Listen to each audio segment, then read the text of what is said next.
210년대의 가장 큰 사건은 유비가 총나라로 들어가는 겁니다. 유비 입촉이에요. 입촉. 그렇게 딱 됨으로 해서 삼국지가 되는 거예요. 지금은 이국지야. 그렇네. 예. 위쪽에 있는 조조하고 오른쪽에 있는 손권의 오나라 유비가 그 나머지 하나를 이렇게 차지를 해야만 이제 제대로 된 삼국지가 되는 겁니다. 그게 210년대 주된 사건이에요. 자, 그럼 210년대는 어떻게 펼쳐지느냐? 처음에 서량에 있는 마초라는 장수가 조조하고 싸움을 하게 됩니다. 그게 바로 210년대를 여는 사건이에요. 자, 역사적으로는 이게 왜 일어나느냐? 자, 서량이란 곳은 중국의 북서쪽 구석이에요. 근데 조조는 아래쪽을 지금 쳐야 되는 게 목표입니다. 왜? 그쪽은 별로 영향가 없는 땅이에요. 손권과 유비가 있는 곳을 차지를 해야지만 오리지널 중국을 다 먹는 거니까. 그리고 마초는 조조로 치면 약간 아들뻘에 가까웠고 마초의 아버지인 마등이라는 장수가 있었습니다. 그 마등과 조조가 별로 관계가 좋지 않아서 조조는 아래쪽으로 내려가려면 적이 항상 걸렸습니다. 예. 그래서 왠지 뒤 눈 따고 온 거. 그렇죠. 네. 예. 뒤통수 따가운 거. 예. 그래서 어쩔 수 없이 이쪽하고 붙게 돼 있었다고 보시면 됩니다. 자, 그런데 연의에서는 어떻게 나오느냐? 조조가 아래쪽으로 쳐들어와서 오나라를 치려고 합니다. 그러니까 오나라에서는 야, 조조가 쳐들어오니까 좀 도와줘. 어떻게 하든지 간에 오나라에서는 유비를 자꾸 걸고 넘어져야지만 이게 그 형주를 빼앗을 만한 기회가 조금이라도 생길까 그렇죠. 항상 생각을 하고 있었던 거죠. 그러니까 제갈량이 뭐라 그러냐면 우리는 손가락도 까딱하지 않고 조조의 침공을 막아보겠습니다 라고 얘기를 합니다. 그러면서 뭘 하느냐? 저쪽에 있는 서량 쪽에 기별을 해서 조조 좀 쳐라. 이렇게 부추기는 거예요. 그럼 조조가 그쪽하고 신경을 쓰게 되면 당연히 아래쪽하고는 전투를 못하게 되는 거죠. 그렇죠. 예, 그렇게 연의에서는 몰아갑니다. 자, 어찌되었건 이러한 이유로 서량 군사와 조조가 맞붙는 전투가 일어나요. 정확하게는 211년입니다. 자, 서량의 군벌은 마등이라는 사람입니다. 마초의 아버지? 예, 마초의 아버지입니다. 이 마등은 자기하고 의형제 한수라는 사람과 같이 그 동탁이 집권하고 있었을 때 장안을 한번 습격을 한 적이 있어요. 그런데 성공은 거두지 못했습니다. 하지만 그런데 항상 사람들한테는 마등이 이끄는 서량군은 강한 군벌이다. 강한 세력이다. 꼭 그렇게 인식되어 있었습니다. 자, 정사부터 얘기를 하겠습니다. 211년에 마초와 근데 마등이 없었어요. 한수, 자기 아버지의 의형제죠. 그러니까 삼촌뻘입니다. 의삼촌이죠. 마초와 한수의 연합군이 조조를 공격합니다. 그래서 장안으로 들어가는데 그 앞에 있었던 동관이라는 그 중간 관이 있어요. 왜? 뭐 관은 산세를 이용해서 중간에 넘나들 수 있는 길에다가 성으로 막은 거예요. 관문이란 뜻이죠. 예. 거기가 바로 동관이라는 곳입니다. 그 동관 전투를 먼저 치릅니다. 그런데 동관 전투에서는 이겨요. 마초가? 예, 마초가 이깁니다. 그리고 난 다음에 조조의 본대가 그 동관 전투에는 조조가 나타나지 않았었거든요. 조조가 직접 몰고 와서 싸움을 붙습니다. 그 싸움에서는 마초가 져요. 하지만 엄청나게 조조를 위기에 빠뜨렸다가 조조가 겨우 이깁니다. 그런데 이제 어떻게 조조가 이 싸움을 이길 수 있었느냐? 촉서에 나오는 이야기입니다. 처음에 동관전투 이후에 조조가 나타났을 때 마초와 한수가 조조하고 같이 말을 타고 이렇게 와서 양 진영 사이에 말을 타고 와서 말 위에서 마상회담을 해요. 뭐 네가 돌아가라, 뭐 싫다, 뭐 이런 얘기를 했겠죠. 네가 가라 하와이. 네.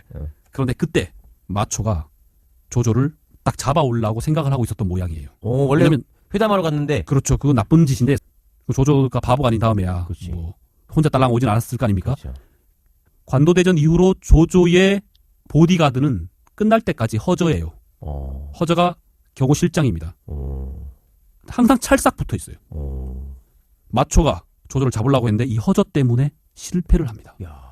그렇게 써져 있어요. 허저로 인해서 마초가 어떻게 하지 못했다. 그 이후에 마초군이 만만치 않으니까 조조가 계책을 내요. 어떻게 하느냐? 한수와 마초의 사이를 이렇게 이제 이간질하는 겁니다. 예, 반관계.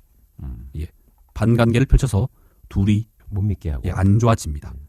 그리고 난 다음에 마초가 박살이 나요. 그래서 마초가 쫓겨갑니다. 쫓겨가서 다른 성을 점거를 해요. 겨우 도망가서 다른 성을 점거를 하는데 거기서도 배신을 당해요. 오갈 데 없는 상황이 돼버린 거죠. 마초가. 그래서 어디로 가느냐? 한중이라는 곳이 있어요. 음. 거기가 바로 조조와 조조의 위나라와 익주의 중간지대입니다. 현재 거기는 장노라는 사람이 다스리고 있었습니다. 그 장노는 그 지금 익주하고 사이가 안 좋아요. 그래서 그런데 조조하고도 좋은 것도 아니야. 어떤 종교를 이용해서 거기를 다스리고 있는 그런 인물이었습니다. 마초가 그쪽으로 도망을 갑니다. 그래서 장노한테 의탁을 해요. 그리고 나중에 유비가 익주로 들어왔을 때 유비한테 오는 겁니다. 그리고 위서에는 뭐라고 되어 있냐면 마초 한수가 반란을 일으켰다라고 되어 있습니다. 조조를 중심으로 보니까 마초의 행동은 반란이 되는 거죠. 그렇죠. 예. 그리고 난 다음에 동관에 진을 쳤다.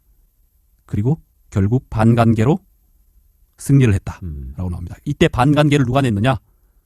가후가 내었다고 나옵니다. 연희에는요.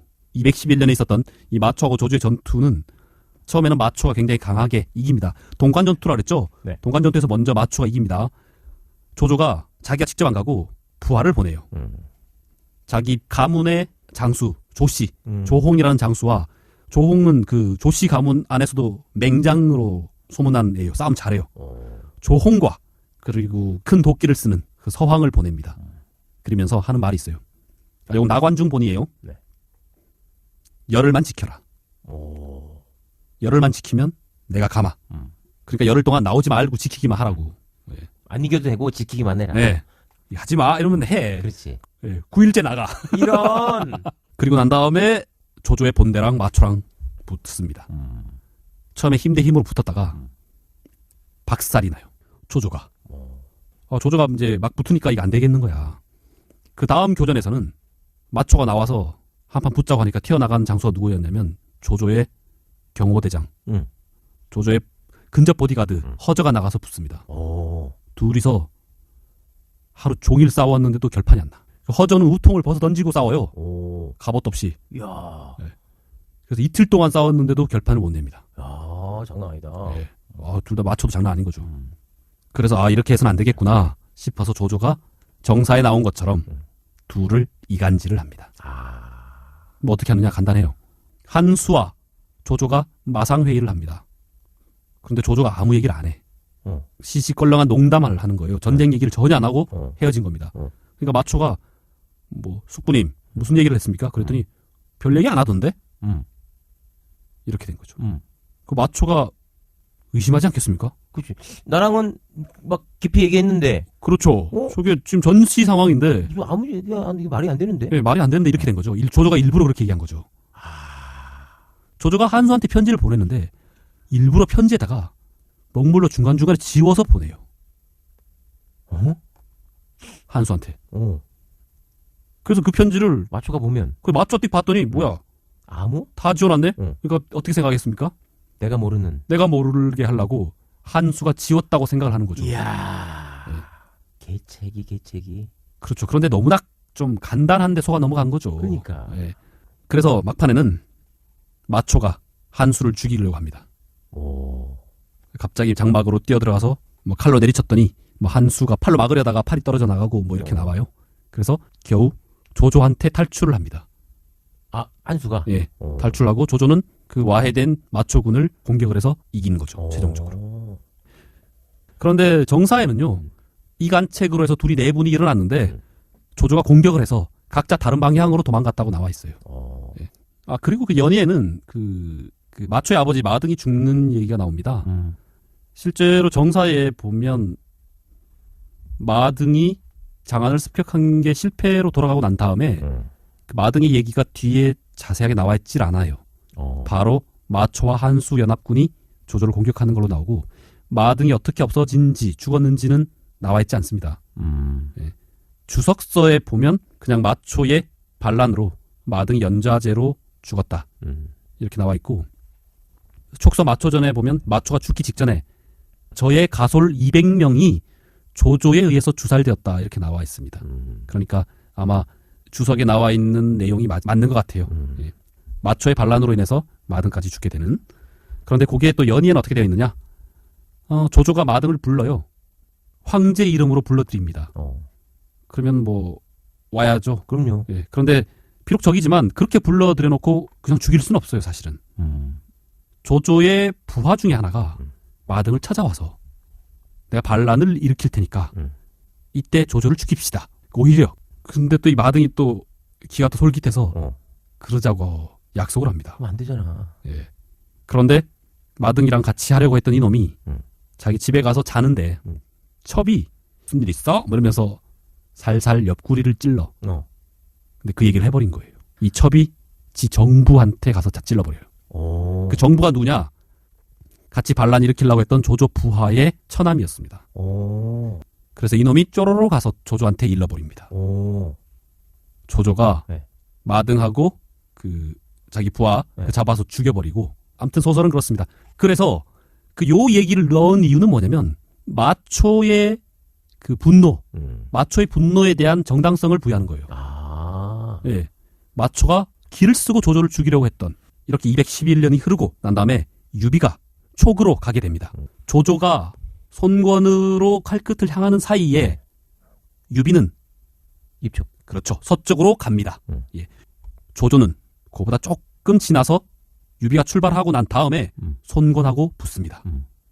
이 전투가 바로 유수의 입구, 유수구라고 하는 곳에서 일어납니다. 그러니까 장강의 지류 중에 하나인 그 어떤 강, 유수라는 강의 입구입니다. 거기를 통과하면 바로 오나라의 심장부로 향할 수 있는 곳입니다. 굉장히 중요한 곳이죠. 위서무제기에는 이 전투를 조조의 압승으로 그려놨습니다. 조조가 엄청 시원하게 싸우고 오나라의 도독을 포로로 잡았다라고 되어 있습니다. 그런데 오서 5주 전에 보면 반대로 나와 있습니다. 에? 손권승으로 나옵니다. 그 오서 5주 전에는 한 달 동안 대치하다가 손권의 군대를 보고 조조가 포기를 했다라고 이렇게 나와 있습니다. 그 연의에는 어떻게 되어 있냐면 손권이 이긴 것처럼 기록되어 있어요. 연의에는. 소설에는. 논리적으로 이렇게 생각을 해보면요. 손권이 이기지 않았나라고 볼 수 있습니다. 근소한 판정승 정도? 왜냐? 조조가 공격을 했잖아요. 조조가 공격을 했다는 말은 이게 침범해 왔으면 조조가 이겼으면 조금의 영토라도 먹었을 거 아닙니까? 그렇죠. 그런데 조조가 하나도 얻은 게 없어요. 예. 작전상으로 봤을 때는 이룬 거 하나 없이 후퇴를 했습니다. 그래서 손권이 이긴 것으로 보는 게 지금의 좀 일반적인 시각입니다. 자, 그 다음에 유수구 전투가 있기 직전에 유비가 촉으로 떠난다 그랬죠? 네. 촉으로 떠날 때 누구를 데려가느냐? 방통과 황충과 위연을 데려가요. 지금 형주에 남아있는 장수들은 누굽니까? 첫 번째 제갈량이 남아요. 예, 그렇죠. 그리고 관우와 장비 그리고 조자룡이 남습니다. 거의 주력이 남는 거랑 그렇죠. 마찬가지죠. 네. 예. 그리고 이렇게 남아있는데 어떤 일이 벌어지느냐. 요거는 유수구 전투 직전입니다. 손권의 부하들이 머리를 짜요. 유비가 가고 없다. 손부인을 요때 데려오자. 손부인이 없으면 공격하기도 쉽지 않느냐. 그렇지. 이렇게 되는 거죠. 그래서 손권이 또 그렇게 할까? 그렇게 할까? 이렇게 된 거죠. 소통을 잘했어. 좋은 말로. 나쁜 말로는 뭐? 팔랑기. 그렇죠. 팔랑팔랑. 그래서 알았어. 데려와. 이렇게 된 거죠. 어떻게 데려와야 될 것 같습니까? 거짓말을 하는 거죠. 어머니가 위독하다. 오국태가 위독하다. 그렇게 오나라에서 장수 하나 가서 손부인을 만납니다. 어머니가 위독하시다. 빨리 가셔야 됩니다. 이렇게 된 거죠. 그때 마침 운 좋게 관우장비 제갈량이 없었어요. 아무도 없었어. 그래서 손부인을 막 정신없이 만들어가지고 출발을 합니다. 그 누구냐? 그 손부인이 아들까지 데려가요. 유비가 원래 있었던 자식. 아두를 데려가요. 그 아두가 누구냐면 왜 장판 전투에서 조자룡이 뱃속에 품에 넣고 싸웠던 배 타고 딱 가는데 마침 조자룡이 이렇게 와봤는데 아무도 없는 거야. 야 어디 갔냐? 그랬더니 손부인 가셨다고. 손부인 가셨다고? 뭐? 이렇게 된 거죠. 딱 튀어서 가는 거죠. 그 배 가는 거를 말을 타고 막 가면서 할 말이 있습니다. 잠시 세워주세요. 이렇게 된 거죠. 근데 안 세워준 거야. 그 조자룡이 작은 배에다가 이 노를 팍팍팍 저어서 그 하여튼 빨리 가서 배에 붙은 거예요. 그래서 가서 조자룡이 그 배에 올라탑니다. 잡았네 배를. 예, 배를 올라타서 어디 가십니까? 그랬더니 그 또 손부인이 또 이게 또 강골이잖아요. 그렇죠. 싸움 잘하잖아. 네, 싸움도 하고. 네. 이게 뭐 하는 짓이냐? 뭐 이렇게 되는 거죠. 그래서 나 지금 어머니가 편찮으시니까 나 가야 된다. 그 처음에는 뭐 이랬겠죠. 주군한테 허락 받고 가셔라 이랬겠죠. 음. 그런데 지금 아픈데 지금 뭔 소리냐 이렇게 나왔으니까 그러면 아기 씨라도 놓고 가라. 오나라에 가버리면 이건 부인이 인질로 잡힌 것보다 훨씬 더 큰 일이죠. 예. 예. 이게 지금 뭐 하는 짓이냐, 내가 어머니인데 뭐 이렇게 해서 안 주려고 하는 것을 완력으로 빼앗습니다. 그런데 봤더니 자기는 이미 배가 너 멀리까지 와 있는 거야. 이대로 실려서 오나라까지 가면 뭐 아두고 나발이고 다 죽게 생겼어. 예. 그런데 마침 저쪽에서 장비가 온 거예요. 배를 타고 막. 와. 예. 그래서 장비까지 와가지고 장비도 배에 올라탑니다. 그래서 위에 덤비는 거 뭐가지 하나 날리고 그래서 겨우 아두를 구출해서 와요. 아, 그 손부인은 가고 손부인은 보냅니다. 어쩔 수 없잖아요. 손부인은 뭐 그렇지. 예. 그렇게 해서 오나라와의 관계가 단절되는 걸로 나와요. 자, 요 사건이 있었죠. 그리고 난 다음에 조조와 손곤의 유수구 전투가 있었고 조조가 물러났습니다. 자, 유비의 입촉은 처음 시작을 212년에 시작을 했어요. 자, 순서가 이렇습니다. 마초 조조 전투가 211년. 네. 그 다음에 유비가 입촉을 시작해요. 이동하기 시작해요. 212년. 이동하고 있는 중에 유수구 전투가 일어나요. 213년. 그 전투가 일어나고 있는 중에도 유비는 촉에서 익주에서 전투를 하고 있었습니다. 그리고 유수구 전투가 끝나고 난 다음에 그때까지도 계속 전투를 하고 있었어요. 유비는. 그러다가 214년에 익주를 완전히 먹습니다. 입촉이 성공하는 거죠. 그때부터 삼국이 벌어지는 겁니다. 자, 그래서 마초가 깨진 그때로 다시 돌아가겠습니다. 예. 한편 익주에서는 어떤 일이 일어났느냐? 그때 익주는 유장이라는 사람이 다스리고 있었습니다. 그런데 유장의 부하들이 우수한 사람이 꽤 있었는데 자기의 주군이 불만인 겁니다. 왜냐면 너무 멍청해. 자, 정사 얘기부터 하겠습니다. 네. 유장의 부하 중에 장송이라는 인물이 있었어요. 이 사람이 유장한테 건의를 합니다. 유비를 끌어들여서 한중을 우리가 먼저 먹자. 유비로 하여금 조조를 지키게 하자. 유비가 앞에서 조조를 막고 있으면 우리가 안전해지지 않겠느냐. 그렇죠. 이렇게 얘기를 해요. 한마디로 외부에 있는 군대를 불러들여서 사용하자. 이 얘기를 합니다. 유장이 그것을 받아들여요. 법정이라는 사람한테 원래는 굉장히 우수한 사람이고 유장의 우수한 부하였어요. 하지만 이 사람도 유장에 대해서 불만을 갖고 있었습니다. 이 법정으로 하여금 유비를 데리고 오게 합니다. 자, 그런데 알고 봤더니 이 법정과 장송은 유장을 배반하려고 했던 겁니다. 그래서 만났을 때 법정이 얘기를 합니다. 유비한테. 회담 같은 거 할 때 유장을 죽여버리든지 사로잡든지 해서 익주를 먹어라. 그런데 유비는 일단 거절을 합니다. 그때 이제 방통이 따라왔다 그랬죠. 아, 진짜 말 안 듣네. 정말 이렇게 된 거죠.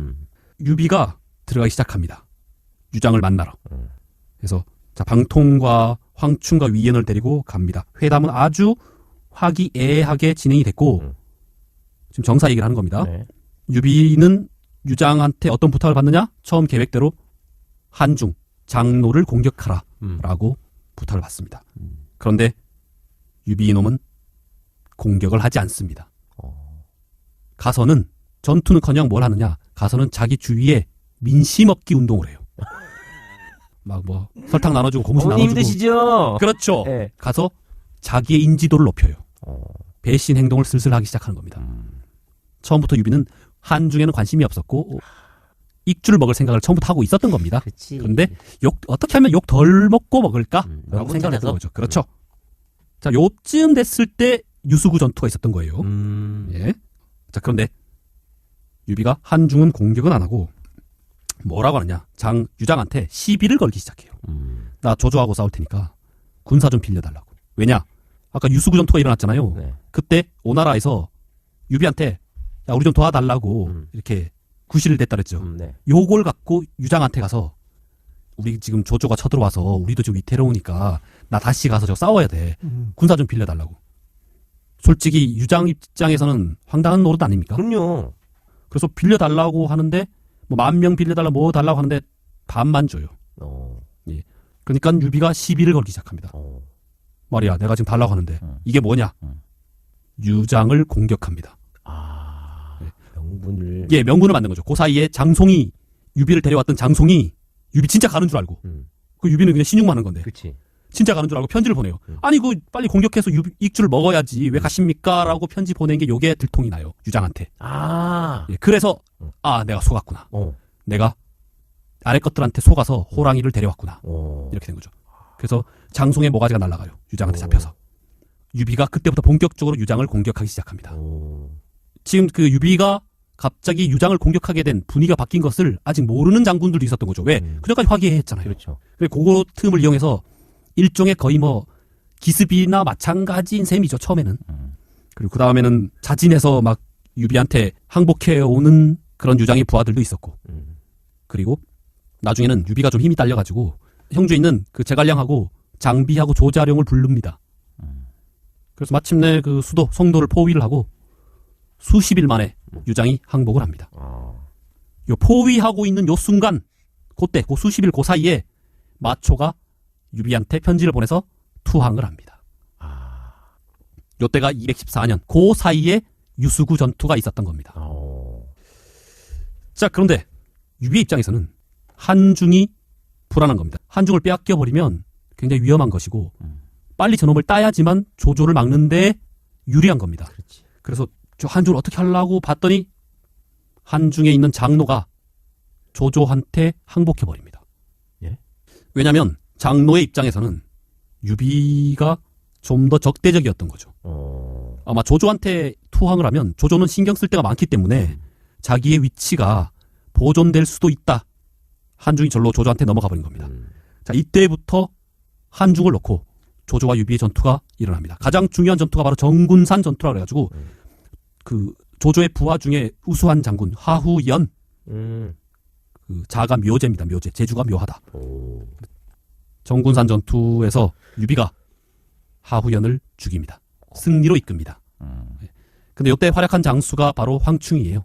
그러다가 몇 달 후에 조조가 와서 지루한 전투를 치르다가 조조가 고민 끝에 후퇴를 합니다. 이거 참 먹자니 너무 비용이 많이 들고 가자니 좀 아깝고. 계륵 얘기하죠. 그렇죠. 네. 계륵 전투가 여기입니다. 아. 그러다가 이제 조조가 후퇴를 합니다. 그래서 조조와 유비와의 경계가 바로 이 한중이 되는 겁니다.